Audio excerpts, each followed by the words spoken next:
RS brothers లో ఆషాఢం KG sale మళ్ళీ మొదలైంది. మరెన్నో క్రేజీ ఆఫర్స్ ఖైదీ చేయండి ఆర్ఎస్ బ్రదర్స్. ఇప్పటికీ అంటే మీ ఆరోగ్య సమస్యల తర్వాత ఇప్పటికీ మిమ్మల్ని టచ్లో ఉండే ఆర్టిస్టులు ఎవరండి ఈ రోజుకి కూడా? ఎవరున్నారు? నేను షూటింగ్ అయింది టక్కన ఇంటికి వచ్చేసాను తప్పితే ఇంకా సినిమా వాళ్ళతో ఆ సంబంధం ఉండేది కాదండి. నాకు నేను ఎక్కువ టచ్లో ఉండేవాడిని కాదు. నాతో నేను ఇంట్లో వాళ్ళతో బయటికి వెళ్ళాను ఉండేవాడిని తప్పితే ఎక్కువ ఎక్కడ అనుకుంటే ఫంక్షన్స్ వాటికి తనిఖీల భరణి గారు, సాయి కుమార్ కానీ, తర్వాత ఆలీ కానీ అందరూ ఏ ఫంక్షన్స్ రెగ్యులర్గా మీట్ అయ్యేవాడు, మాట్లాడేవాడు. వాళ్ళ షోస్ అన్నీ కూడా వెళ్ళేవాడిని నేను రెగ్యులర్గా. సాయి కుమార్ గారిది, తర్వాత ఆలీది, వాళ్ళందరూ, తర్వాత శివాజీ రాజాది, వీరంటి ప్రోగ్రామ్స్ ఏం జరిగితే ఇది వెళ్ళేవాడిని. వాళ్ళందరితో మంచి టచ్ చేసేవాడిని. కాకపోతే నేను ఎక్కువగా ఎవరితో మింగిలి వెళ్ళడం ఉండేది కాదు. ఆ చిరంజీవి గారితో ఉండేది బాగానే ఎక్కువ ఉండేవాడిని. జావద్ బాబుకి షూటింగ్ అయిందంటే మన ఇంటికి వచ్చేవాడిదండి. సినిమాతో ఇండస్ట్రీతో సంబంధం ఉండేది కాదు నాకు. ఏదో నా మేకప్ అయిన నా కుర్రాడు ఇట్లుండేవని తప్పితే వెంకటేష్ గారు అనేవారు, ఏ సుధా షూటింగ్ అంటే అసలు కనపడవేను అని. అంతే సార్, ఇంటికి వెళ్ళిపోతాను సార్ అనేవాడు. అట్లుండేవాడిని తప్పితే సినిమా ఫీల్డ్ వాళ్ళందరితో ఎక్కువ టచ్లో ఉండేవాడిని కాదు. అంటే ఇప్పుడు మీ పరిస్థితి తెలుసు కదా చాలా మందికి, ఇప్పటికీ పరామర్శించే వాళ్ళు ఫోన్లో కానీ కనీసం? ఫోన్లో అందరూ జేడీ చక్రవర్తి ఎక్కువ ఫోన్ చేస్తుంటాను రెగ్యులర్గా. జేడీ చక్రవర్తి ఎక్కువ చేస్తాడు, మంచి ఫ్రెండ్ కూడా జేడీ చక్రవర్తి. ఓకే, ఒరే అనుకుంటూ ఉంటాం. ఓకే, ఎందుకు ఆయనతో అంత అటాచ్మెంట్ వచ్చింది మీకు? అంటే రామ్ గోపాలరావు గారు చెప్పేవారు మరి ఎలాగో కానీ నేనంటే మొదటి నుంచి ఇష్టం. కలిసి సినిమాలు కూడా చేశాను. ఆనందం సీను వైట్ల గారిది, తర్వాత 1/2 ఇవన్నీ చేశాను. ఫంక్షన్ కూడా వెళ్ళారు, 20 years సెలబ్రేషన్ వెళ్ళా కదా, వెళ్ళాను. పునాది రాళ్ళు సినిమా ముందు మీకు వచ్చిందండి ఆఫర్? అది ఎట్లా? అంతే, ముందు మీకు వస్తే మీరు చిరంజీవి గారికి ఇచ్చారు? అలాగే జరిగింది కాదు. అలా కిడకే ఆఫర్ నాకు వచ్చిన తర్వాత షూటింగ్ చేస్తారు, 2 షెడ్యూల్ అయ్యాయి కూడా. అయిన తర్వాత ఈ రాజ్ కుమార్ గారు వచ్చారు, నన్ను మీరు యాక్ట్ చేయాలంటే వన్ ఆఫ్ ద హీరో అంటే, నాకు అగ్రిమెంట్ ఉందండి, కిడకే భవనంలో అయిపోయారు, రిలీజ్ అయ్యే వరకు నువ్వు పిక్చర్ యాక్ట్ చేయకూడదు అని చెప్పి చిరంజీవి గారు ఉన్నాడు. వరప్రసాద్ అని పేరు అప్పుడు. వరప్రసాద్ ఉన్నాడు, మంచి ఇన్స్టిట్యూటే పెట్టుకోండి మీరు ఇంట్రెస్ట్ ఉంటే. మరి చిరంజీవితో వాళ్ళు మాట్లాడి అతను పెట్టుకోవడం జరిగింది. నా వల్ల వచ్చింది అనుకోవడం ఇదో, ఆయన లక్ బాగుంది, నేను చేయడం కుదరకు ఆయన చేశాడు తప్పితే నా వల్లే ఆయన సినిమా వచ్చిందని చెప్పడం అవుతుంది. అదే మీ వల్ల వచ్చిందని కాదు, మీరు అక్కడ చేయకపోయేసరికి చిరంజీవి గారికి వచ్చింది. అంతే, అది కరెక్ట్, అంతవరకు కరెక్ట్. ఎమ్మొగుడికి మొగుడు లాంటి సినిమా మీరు ప్రొడ్యూసర్గా దానికి? ప్రొడ్యూసర్ నేను, హరిప్రసాద్ అంత పెద్ద. అంటే ఎందుకు చిరంజీవి గారు ఆ టైంలో మీకు బ్రేక్ ఇద్దామని ఇచ్చారా? ఇప్పుడు ఎట్లా మీ బ్రేక్ ఇద్దామని ఇచ్చారు? లేదు, అంటే సినిమా చేయాలని చెప్పేసి ముందు హరిప్రసాద్ అని అడిగాడు, చిరంజీవి గారితో సినిమా చేద్దాంరా బాగుంటుంది, మనకు కూడా ఫైనాన్షియల్ కూడా బాగుంటుంది అంటే, అప్పుడు నేను హరిప్రసాద్, నారాయణరావు రెగ్యులర్గా ఆయన దగ్గరికి వెళ్ళాము చిరంజీవి గారి దగ్గరికి. ఆయన ఎక్కడ షూటింగ్లో ఉన్నా కూడా మీరు ఇవ్వాలి చిరంజీవి అంటే, ఆయన సరే ఫైనాన్షియల్గా మీకు కూడా ఇంకా బలపడతారు అని చెప్పి ఆయన సినిమా చేశాడు. అలాగా. ఓకే, ఇప్పుడు యముడికి మొగుడు తర్వాత మీరు మళ్ళీ తీసిన సినిమాలు పరుగు అలాంటి చిన్న సినిమాలకు వెళ్ళిపోయారు. మళ్ళీ ఒక రేంజ్, మళ్ళీ అలాంటి ఒక స్టార్తో తీసిన సినిమాల తర్వాత మళ్ళీ ఎందుకు పెద్ద సినిమాలు చేయలేకపోయారు మీరు?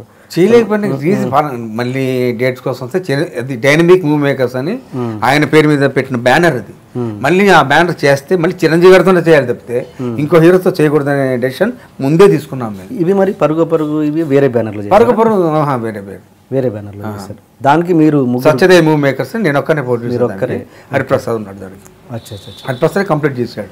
ఓకే, మీరు ఇప్పుడు హెల్తీగా ఉన్నారు, యాక్టివ్గా ఉన్నారన్న విషయం ఏదో 4 గోడల మధ్య తెలుసు, కానీ ఇండస్ట్రీకి ఆ హింట్ పంపించారా మీరు? నేను యాక్టివ్గా ఉన్నాను, ఐఎమ్ రెడీ టు డూ అనేది. మరి ఎన్టీవీ ఇంట్రో చేసినప్పుడు చెప్పాను, మళ్ళీ యాక్ట్ చేస్తున్నాండి, వచ్చింది ఇలా పూరి జగన్నాథ్ గారి తమ్ముడు హీరో చేసి పిక్చర్ చేస్తాను అని చెప్పాను. ఆ తర్వాత మరి ఈ సినిమా వచ్చింది కాబట్టి ఈ సినిమా రిలీజ్ అయిన తర్వాత మళ్ళీ ఏమన్నా కరెక్ట్గా క్యాట్స్ ఇచ్చి పికప్ అవుతున్నామో అని నమ్మకం నాకు. క్యాట్లు వస్తాయని అనుకుంటున్నాను, అది రిలీజ్ అయిన తర్వాత వస్తాయని అనుకుంటున్నాను నేను కూడా. సో మీరు perfect fit? I'm perfect fit, problem ఏం లేదు. ఓకే, రైట్ అండి.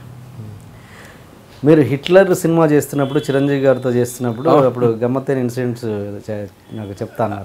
జరిగింది. హిట్లర్ సినిమా చేసేటప్పుడు తమిళ నుంచి, అది మలయాళం నుంచి రీమేక్ తెలుగులో చేసేటప్పుడు ఆ సినిమా చూస్తామని అడిగాడు నన్ను చిరంజీవి గారు. ఎందుకు సినిమా చూడడం, మళ్ళీ నా టెండర్ నేను చేస్తానులే చిరంజీవి చిరు అంటే, చేయరా అని. ఆ షార్ట్ జరిగేటప్పుడు చూసేవాడు ఆయన ఎలా చేస్తా ఆ పౌడర్ సీన్ ఇవన్నీ దగ్గర నుంచి చేయించాడు ఆయన.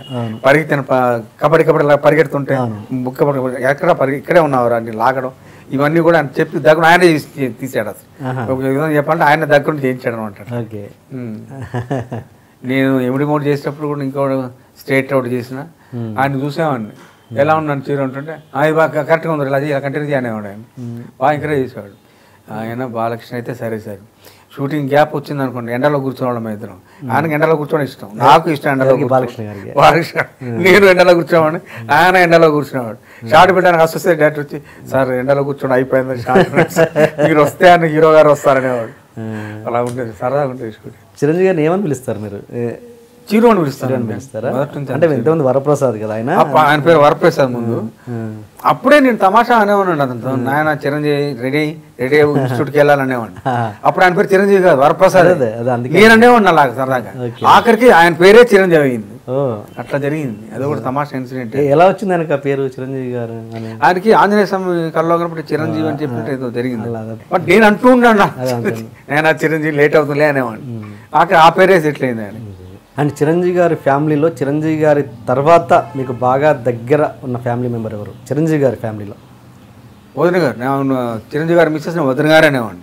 చిరంజీవి గారిని హోటల్ గట్టి బయటకు తీసుకెళ్ళాలంటే నాకు చెప్పేవారు, సుధాకర్ గారు జాగ్రత్తగా తీసుకెళ్ళండి అంటే హ్యాపీగా నేనే డ్రైవ్ చేసుకుంటూ చిరంజీవిని పక్కన పెట్టుకొని ఆ ఫంక్షన్ ఎక్కడికి వెళ్ళి మళ్ళీ నేను ఇంటి దగ్గర డ్రాప్ చేసి మళ్ళీ వచ్చేవాడిని అనమాట. అంత ఇంటిపిస్తూ ఉండేవాళ్ళం. ఆమె వదిన గారనే పిలిచేవాడిని. ఓకే, ఇప్పటికీ అంతే కనపడుతుంది. బట్ పవన్ కళ్యాణ్ గారికి మీకు చాలా దగ్గర అనుబంధం ఉందండి. అది మీరు ఎక్కడ చెన్నై పోయినప్పుడల్లా మీరు పవన్ కళ్యాణ్ గారు చెన్నై వచ్చినప్పుడల్లా మీతో ఎక్కువ స్పెండ్ చేసేవారని. నేనంటే చాలా ఇష్టం అండి పవన్ కళ్యాణ్కి. మేము సుస్వాగతం షూటింగ్ చేసేటప్పుడు నన్ను ఒరే అనాలి. అన్నయ్య నిన్ను ఒరే అంటే నాకు ఎలాగుందని అంటే సినిమా కళ్యాణ్ సినిమా కోసం ఏదైనా చేయాలి, మనం ఎలాగన్నా చేయాలి, అంతా సినిమా కోసం కదా అన్న, బయట కాదు కదా అని. తర్వాత అలా యాక్ట్ చేసాము. సుస్వాగతం అలా జరిగింది. ఇంకో పిక్చర్ ఏదది గోకులంలో సీత, దానికి అలా జరిగింది అనమాట. పైగా నా కొడుకు పవన్ కళ్యాణ్ ఫ్యాన్. మొన్న వాడు నేను కాదు షూటింగ్ వెళ్ళేటప్పుడు వైజాగ్ మీద వెళ్ళేటప్పుడు ఎయిర్పోర్ట్లో కలిశాడు ఆయన పవన్ కళ్యాణ్. ఏంటంటే నేను షూటింగ్ చేస్తాను, మళ్ళీ షూటింగ్ చేస్తా ఉన్నాయా, చాలా సంతోషం, ఏ సినిమా అని అడిగితే వాడు నేను కాదని జరుగుతుంది షూటింగ్ అంటే చాలా హ్యాపీ ఫీల్ అయ్యాడు అనమాట. మా అబ్బాయి అప్పుడు టికెట్ లోపలికి వెళ్ళాడు, పవన్ కళ్యాణ్ బాంబేలో ఏదో షూటింగ్ అర్జెంట్గా వెళ్ళాలని చెప్పి వైజాగ్ వెళ్ళిపోయాడు అనమాట. మా వాడైతే అయ్యో డాడీ నేను చూస్తాను కదా అంటే ఒకసారి ఇంటికి వెళ్తాం లేరా తీసుకెళ్తారని చెప్పాను. అతనంటే నాకు అంత ఇష్టం, ఇంట్లో అందరికి ఇష్టం. హెల్త్ పరంగా మీకు సమస్య వచ్చినప్పుడు చాలా దగ్గర ఉండి మేము ఇచ్చేసారని విన్నాను, నిజమేనా? ఆయన కూడా మీకు వచ్చి బాగా నన్ను పలకరించడం. చిరంజీవి గారు మిస్సెస్ ఇద్దరు వచ్చారు, కళ్యాణ్ మరి రాలేదు. మరి పవన్ కళ్యాణ్ గారు మళ్ళీ ఎప్పుడు మరి మీరు ఈ రికవర్ అయిన తర్వాత మళ్ళీ ఇప్పుడు ఆఫర్ చేయలేదండి? ఖుషి తర్వాత చేశాక సినిమాలు. ఖుషి తర్వాత ఎప్పుడు చేశారు మీరు? అదేగా గోకులం ఖుషి తర్వాత కదా. గోకులం బిగినింగ్ సార్, గోకులం అది ముందంటారా? అవునా ఖుషి తర్వాత లాస్ట్. మరి ఖుషి తర్వాత చేయనట్టే లెక్క. చేయలేదు. చెప్పాను సినిమా వస్తే చేసేవాడిని తప్పితే ప్రత్యేకంగా ఎవరిని అడగడం, ఫోన్ చేయడం, వేషం అడగడం ఆ క్యారెక్టర్ కాదు నాది. అలాగే ఉండేవాడు. చిరంజీవి గారి ఇంట్లో జరిగిన మ్యారేజెస్కి అటెండ్ అయ్యారా? ఈ మధ్యలో మరి అడగలేదు, రాలేదు. వాళ్ళ ఇంట్లో జరిగిన ఫంక్షన్ లేదు, ఈ మధ్యలో లేదు. ఇన్విటేషన్ వచ్చిందా సార్? ఇన్విటేషన్ వచ్చాడు, నేను వెళ్ళాం కొంచెం జరగలేదు. అండ్ మీరు చిరంజీవి గారు ప్రజారాజ్యం పార్టీ పెట్టినప్పుడు మీరు కాంగ్రెస్లో జాయిన్ అయ్యారు. అప్పుడు నేను ఆ పార్టీగా మొదటి మా నాన్న కాంగ్రెస్, నాకు ఆయన రాజశేఖర రెడ్డి గారి పాలసీస్ ఇష్టం, అందుగురించి మెంబర్షిప్ తీసుకున్నాను దాంట్లో నేను. అందుగురించి టూర్ అంతా కూడా వెళ్ళాను, నేను క్యాన్వసింగ్ కూడా వెళ్ళాను రెగ్యులర్గా. అప్పుడు ఆయన నుంచి ఏం కాల్ రాలేదు మీకు చిరంజీవి గారి గురించి? నాకు ఫోన్ చేయలేదు, నేను దాని గురించి మాట్లాడలేదు, ఎవరు అడగలేదు దాని గురించి. మరి నేను TV5 కూడా వర్క్ చేశాను అప్పుడు. TV5 మరి ఆయన తెలుగుదేశం ఆయన ఎవరైనా నాయుడు గారు TV5 వర్క్ చేశాను యాంకర్ కాదు ఏదో చేసేవాడిని నేను. అదే రాజకీయ బేతాళం అని ఒకటి చేశాను, ప్రోగ్రామ్ చేశాను రెగ్యులర్గా మార్నింగ్ వెళ్ళి చేయాల్సి వచ్చేది అది. మరి అప్పుడు మరి ఆయన తెలుగుదేశం ఆయన మరి ఆయన క్యాన్వసింగ్ వెళ్ళి వచ్చిన తర్వాత ఎలా జరిగింది సుధాకర్ అని చెప్తే బాగా జరిగింది సార్, వచ్చేస్తారు కాంగ్రెస్ వచ్చేస్తుందని చెప్పేవాడిని. ఆయన నవ్వేవాడు తప్పితే ప్రాబ్లం ఉండేది.